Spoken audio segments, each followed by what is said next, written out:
Hello, I'm Dylan and welcome to a MuseScore tutorial. Today I'm going to be telling you everything you didn't know about Glissandos in MuseScore. So I'm using MuseScore 4.7 and I prepared a little score here just to help me explain all the various settings with Glissandos and the things you can change to really display the different kinds of things you can achieve with them and how you can use the Glissandos in MuseScore to really enrich your writing. So if we go to this new clean copy that I've got here, and say we type a C in the treble clef of the piano and a C 2 octaves lower,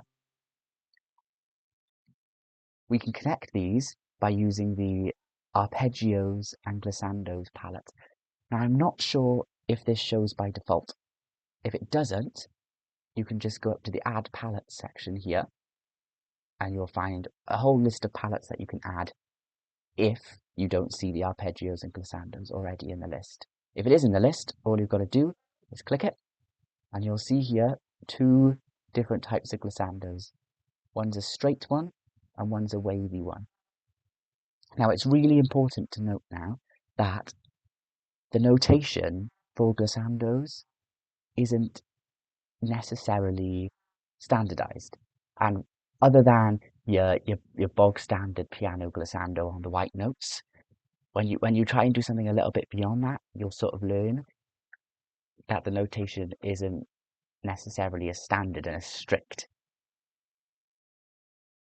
Which, as a composer, or somebody who works with music, sheet music, that's almost a good thing, because it lets us come up with our own tricks on how to use it. But for MuseScore, in these two different types of glissandos, they give us lots of helpful settings to make sure that what we want in our music is carried through in the playback.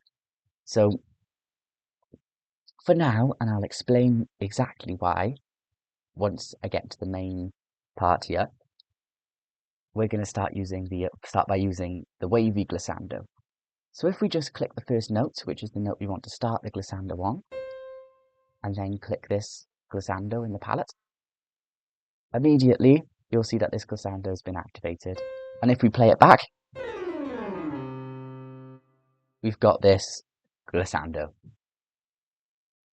So I'm going to be using this now, this score, as a demonstration on how to actually achieve what I've already done in the demo score before. So let's take a look over here. You'll see this is a default glissando, only using the white keys. So if you're a keyboard player and you see this symbol in the music, you know you're going to be swiping usually your nail on your middle finger across the white keys, either up or down. So if we play it, this is what it would sound like. Now you'll notice immediately that that playback is different to the playback found here. If you want to go back and just listen to it again, you'll find that that is the case. So why is that? Why is that the case? That's because, say if we click on this glissando here, when we go to properties just up here, we click it, we see all these different settings for this one glissando. If we go to playback, that opens up another little thing and we can control the style of our glissando. Right now, I've got it set to white keys, but by default, for some reason, and I'm not really sure why, whenever you put in a glissando, it sets the style to chromatic, so it goes down every single note in the chromatic scale, one by one, which isn't how a piano player, at least, would play it by default. If they just saw this on a score, they wouldn't play it like that.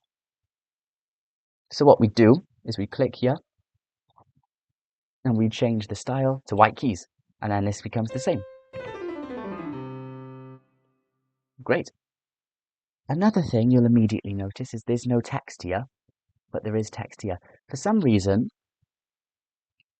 MuseScore by default has the gliss text over this line, which isn't necessarily a bad thing, but from what I've read in a lot of music and what I've seen in a lot of music, is that a lot of the time they don't include that just because that line is universally known as it is. You don't need something above that.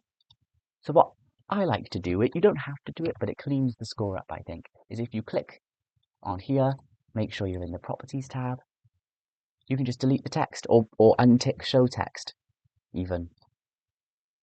And then you get a nice clean glissando and it still has the same sound. Great.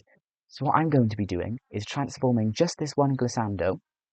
I'm going to be transforming just this one glissando to help explain to you how I'm creating each of these different kind of glissandos here.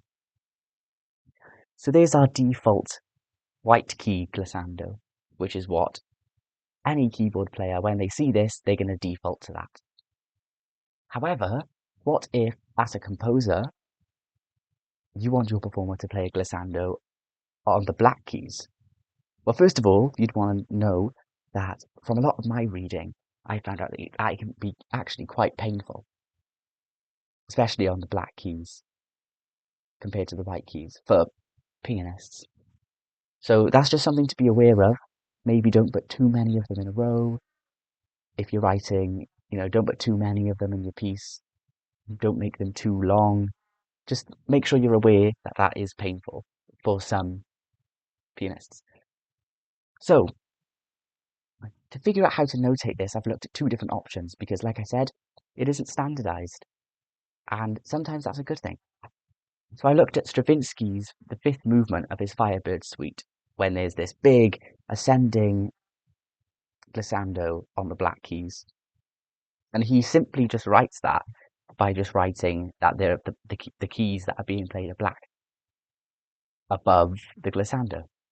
So there's no special tricks there. Obviously, we'd need to start the glissando on a black key to be able to do this. So rather than starting it on C, like I have done, we'd go to F sharp.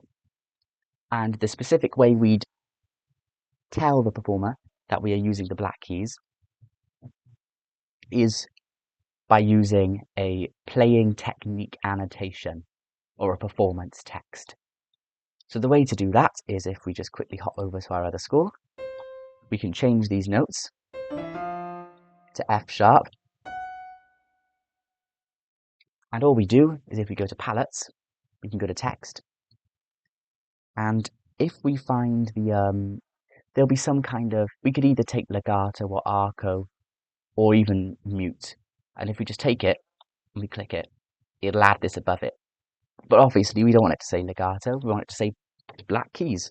So if we just type black keys, there you go. So let's play it and see what happens. Oh, well, that's just the white keys again. So how can we change this? Again, if we click onto the glissando, go to properties, playback, we can change it from white keys to black keys. And now you'll notice the sound has changed. Much better, that's much more like what we're after.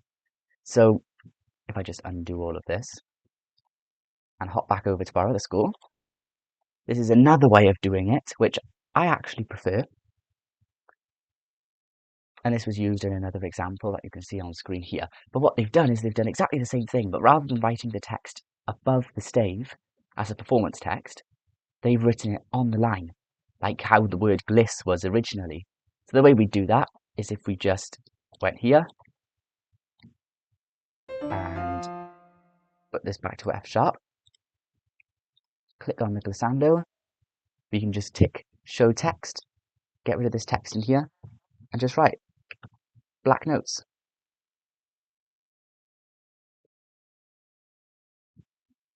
And that'll tell the audience, well, not the audience, that'll tell the performer even what they're supposed to be playing. Great. So that's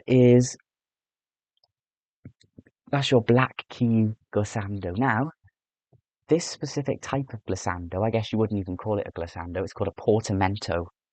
And this is something that piano players and even guitar players really can't play. And that's because rather than it being a strict slide down a set of keys and they're distinct pitches, it's almost a microtonal. It's a microtonal slide. And because of that, even though this isn't necessarily standard, me and a few other composers prefer not to use the wavy glissando, because the wavy glissando sort of implies that we are having distinct pitches, whereas this portamento shows one smooth microtonal slide. So let's hop over to our other score and I can show you how we've done that. So if we untick that text and we put these notes back onto C, we can just set the line. We click the glissando. We can just set the line type to straight. Either that, or we can delete it, go back to our palettes, and just insert this straight glissando here. Now again, if you do that, you'll notice it still says gliss above it, so we can just simply hide it. But if we play it, you'll notice it's still just, you can hear all of those distinct pitches. So if we just click here, go to playback, and then set it to portamento, you'll notice there'll be a slide in pitch. But it won't be able to play it here because we're currently using a piano instrument, which, like I said, can't play it. So if we just hop back to our other score, I've got this in a violin part, so we can just get an idea of how it sounds.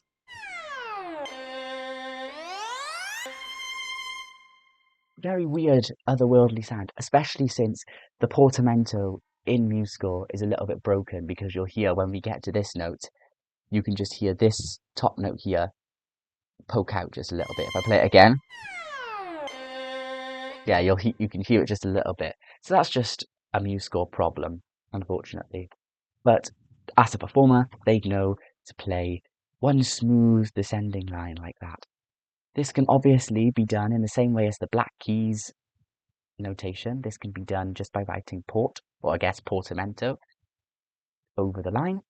And to do that, you just go over here, click here, tick show text, and just write port like that, and it would update. So second to last, we've got these chromatic glissandos, which is a smooth sort of descending line like we started with at the beginning. Now usually, especially in the case of keyboard instruments, they're written out like they are here, just because it's the cleanest way to see it. So if we listen to it, it'll be the same as the second example I've got. So that's the standard way of doing it. In this case, it would be with septuplets, but it would be whatever it would be, the space that you want those notes to cover, divided by however many notes would fit between the interval.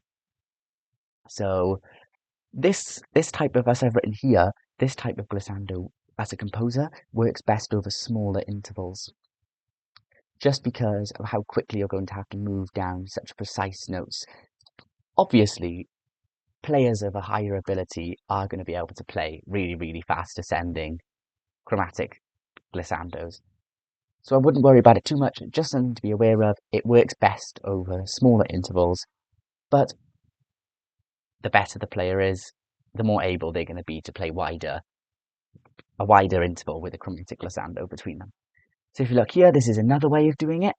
Again, similar to this first way of notating the black key glissando. You can just include the glissando with a wavy line to show that we're using distinct pitches, and then just by writing chromatic over it.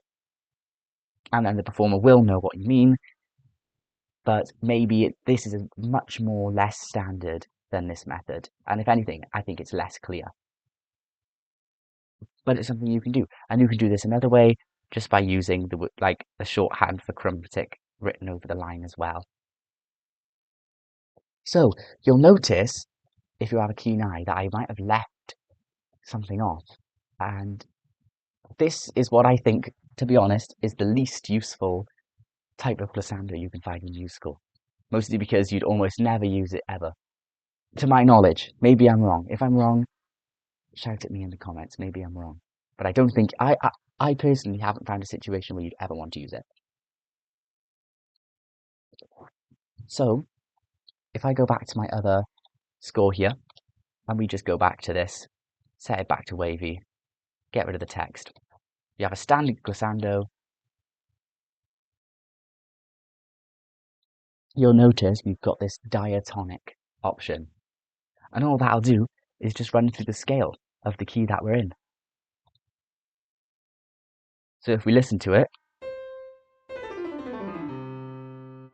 you'll notice at first that that sounds exactly the same as the white key glissando, but that's just because we're in the key of C major, which is all of the white keys, of course. So if we just go and select all of it with Control A, and then we go to transpose, we could set it to, I don't know, D major, for instance. Now we're in a different key.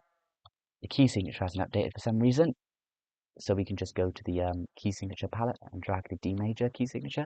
You'll notice instead of going through the C major scale, it'll go through the D major scale now, but in the same way. Personally, I can't think of a single situation where you'd ever want to use that. Maybe if you were playing on a harp and you had the pedals set to a specific key, maybe in that case you'd want to use it, but I'm not sure. So shout at me in the comments if I'm wrong, but I don't think you'd ever want to use it. But there you go. Now you know how to do it. I'm guessing if you wanted to really say that this was a diatonic glissando, you could write diatonic above it, just like we did for the black keys, or you could write it above the line, just like we did for that too. So, yeah. So there you go. A good rule of thumb is, if you have distinct pitches in your glissando, like you'd playing on a guitar, or a piano especially, or even a harp, you want it to be a wavy line, because that just creates more distinction between that and portamentos, which is distinctively a smooth glide. And chromatic glissandos are usually written out. Thank you very much for watching. If you have any other comments, or you want to chase me up about being wrong about the use of diatonic glissandos, feel free to leave a comment. If you want to see, if you're wondering something about MuseScore and you want me to cover it in the next part, let me know in the comments. Like the video, subscribe, and chromatic glissando.